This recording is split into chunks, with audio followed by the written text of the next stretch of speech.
نماز میں بچے کے ساتھ کتنا تعلق رکھ سکتے ہیں، نماز میں بچے کے ساتھ کتنا انٹریکٹ کر سکتے ہیں. بچہ کبھی کمر پہ چڑھ رہا ہوتا ہے، کبھی سجدے کی جگہ میں آ کر بیٹھ جاتا ہے، کبھی ٹانگوں کے بیچ میں نکل کے آ جاتا ہے، کبھی بالکل سامنے آ کے لیٹ جاتا ہے. آپ اسے ہٹا کر یا اپنی جگہ کچھ چینج کر کے سجدہ کر لیتے ہیں. تو کیا یہ سب ٹھیک ہے یا بچے کو دور رکھ کر نماز پڑھنی چاہیے؟ دیکھیں بچوں پہ تو یہی حرکتیں اچھی لگتی ہیں اور یہی تو اچھا لگتا ہے، تو آنے دیں، بچہ اپنا کام کرتا رہے، آپ اپنا کام کرتا رہیں. اگر وہ سجدے کی جگہ پہ آ کے لیٹ جائے تو آپ تھوڑا سا یوں کر دیں، اس کو ہاتھ سے پیچھے کر کے سجدہ کر لیں.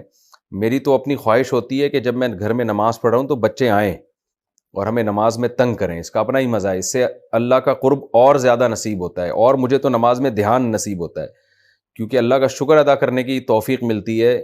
ایک کچھ اللہ کی چھوٹی سی، اللہ کی محبت کی تھوڑی سی چنگاری پیدا ہو جاتی ہے کہ اللہ نے کیسی نعمتیں دی ہیں اور کیسے کتنے اچھی اچھی حرکتیں کر رہے ہوتے ہیں بچے. رکوع کر رہے ہیں، کبھی یوں انگلی اٹھا رہے ہیں، کبھی سلام الٹی طرف پہلے پھیر رہے ہیں، سیدھی طرف بعد میں پھیر رہے ہیں، اور بیچ نماز میں ہی ان کو کوئی کام یاد آ جائے تو اٹھ کے چلے بھی جاتے ہیں، وہ پھر آ کے وہیں سے نماز شروع کر دیتے ہیں. کچھ بھی کرتے ہیں نا، ان کی نماز ہی نہیں ٹوٹتی. تو یہ تو اللہ کی نعمتیں ہیں، اللہ نے ہمیں گفٹ دیے ہیں، تحفے دیے ہیں.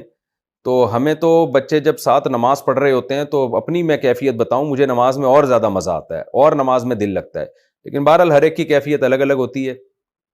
بعض لوگ بچوں کو بوجھ سمجھ رہے ہوتے ہیں، ان کو نہیں مزہ آتا. تو میرا مشورہ یہی ہے کہ بچے کو بوجھ نہ سمجھیں، وہ آ رہا ہے اس کو اپنا کام کرنے دیں، آپ اپنا کام کرتے رہیں. تو ہٹا دیا کریں اس کو ایک ہاتھ سے، اگر سجدہ میں مشکل ڈال رہا ہے وہ.